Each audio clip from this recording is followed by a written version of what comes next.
गौरीगंज विधानसभा में अगर उपचुनाव होते हैं तो क्या है यहाँ का जातीय समीकरण? क्या अखिलेश यादव अपने गद्दार विधायक का टिकट काट कर किसी नए उम्मीदवार को टिकट देंगे? क्या अखिलेश यादव इस विधानसभा सीट पर एक नया प्रयोग करेंगे? आज इन्हीं सब के बारे में हम जानेंगे कि यहाँ पर जातीय समीकरण क्या है, कौन यहाँ पर हो सकता है समाजवादी पार्टी का सबसे मजबूत दावेदार।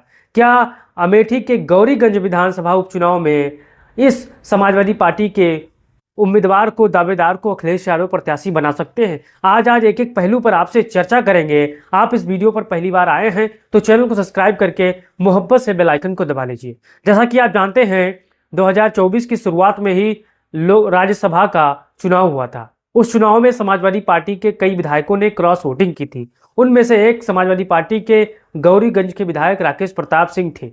इन्होंने अंतरात्मा की आवाज़ सुनी और भारतीय जनता पार्टी को वोट दे आए।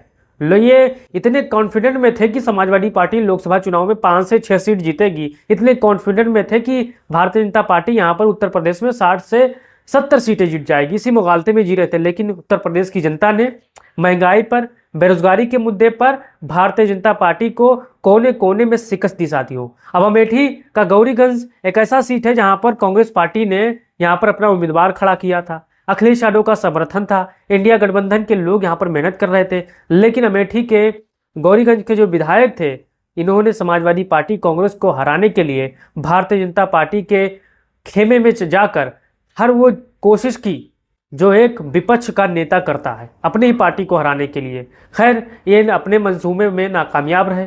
अखिलेश यादव ने अपने मंच पर खड़े होकर कहा कि एक हमारा जो हमसे यहाँ से गया था वो भी वहाँ पर जा चुका है।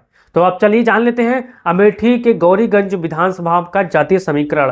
क्या यहाँ पर समाजवादी पार्टी नई प्रयोग करेगी या फिर किसी ऐसे चेहरे पर दांव खेलेगी जिससे अपने गद्दार विधायकों को भी सबक सिखा दिया जाए और भारतीय जनता पार्टी को भी सबक सिखा दिया जाए? साथियों चलिए फटाफट जान लेते हैं। मैंने यहाँ पर चार्ट लगा दीजिए, आप पढ़ लीजिए कि जातीय समीकरण क्या कहती है। साथियों यहाँ पर कुल अनुमानित 2022 का यहाँ पर ये रिपोर्ट है। साथियों अनुमानित जनसंख्या यहाँ पर 5,60,174 है। साथियों पुरुष 2,81,736 हैं, महिलाएं 2,78,440 हैं। यह 2022 का आंकड़ा है जातीय समीकरण का। साथियों फिर अनुमानित जातिगत मतदाता, यानी अनुमानित कितने जाति के कितने हजार मतदाता हैं, आप यहाँ पर देख सकते हैं। साथियों तो यहाँ पर कुल मतदाता 3,46,716 हैं जिन्होंने वोट दिया।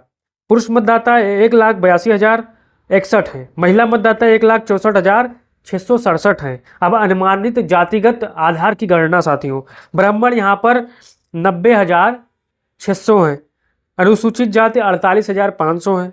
अब दूसरी जात छात्री यहाँ पर 46,000 हैं, यादव 35,000 हैं, पिछड़ा वर्ग 51,000 हैं, मुस्लिम 35,000 हैं, वैश्य 22,000 हैं, कायस्थ 16,000 हैं और अन्य जातियाँ यहाँ पर कुल मिला के 6,000 है। साथियों अभी ये जो संख्या है, यहाँ पर समाजवादी पार्टी हमेशा जो कैंडिडेट रहा है 3 बार से लगातार यहाँ पर मतलब अगड़ा जाति का रहा, ठाकुर समाज से रहा। यहाँ पर ब्राह्मण दलित बाहुल क्षेत्र है ये, लेकिन यहाँ पर ठाकुर समाज यानी अगड़ा समाज ही जीतता हुआ नजर आया। साथियों अब चलिए जान लेते हैं समाजवादी पार्टी के राकेश प्रताप सिंह 2022 में कितने वोट पाए थे। समाजवादी पार्टी के राकेश प्रताप सिंह उस समय सपा के उम्मीदवार थे जो 80,000 के करीब यहाँ पर उन्होंने वोट हासिल की थी। चंद्र प्रकाश मिश्रा मटियारी बीजेपी के उम्मीदवार थे, 72,077 वोट पाए थे।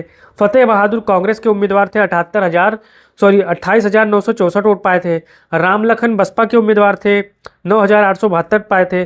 चौधरी नफीस अहमद 7,056 वोट हासिल किए थे। यह 2022 का चुनावी आंकड़ा है। साथियों अब यहाँ पर ब्राह्मण दलित बहुल गौरीगंज सीट पर 16 बार छात्रियों का कब्जा रहा है। साथियों एक ऐसा ये समीकरण है जहां पर ये समाजवादी पार्टी हमेशा फिट बैठती है। अब पीडी यानी पिछड़ा दलित अल्पसंख्यक, आप बताइएगा इस विधानसभा उपचुनाव में समाजवादी पार्टी किसको उम्मीदवार बनाएगी, किस जाति का? आप आंकड़ा लगाइए। क्या यहाँ पर दलित को उम्मीदवार बनाना चाहिए अखिलेश यादव को, या फिर किसी ब्राह्मण को, या फिर किसी मुस्लिम भाई को, या किसी फिर यादव भाई को उम्मीदवार बनाना चाहिए? आप अपना कमेंट बॉक्स में अपना राय दीजिए। अगर आप अमेठी के गौरीगंज के होंगे तो आपको हर समीकरण पता होगी। तो सबसे ज़्यादा यहाँ पर वोटों की संख्या ब्राह्मण का है, तो ब्राह्मण पिछली बार भारतीय जनता पार्टी ने उम्मीदवार बनाया था, वो चुनाव हार गया था। फिर दूसरे नंबर पर है 48,000 अनुसूचित जाति। तीसरे नंबर पर है क्षत्रिय 46,000। अब यहाँ पर समाजवादी पार्टी के वोटों का अगर गणना किया जाए तो यादव है 35,000, पिछड़ा वर्ग है 51,000, मुस्लिम समाज यहाँ पर 35,000 है।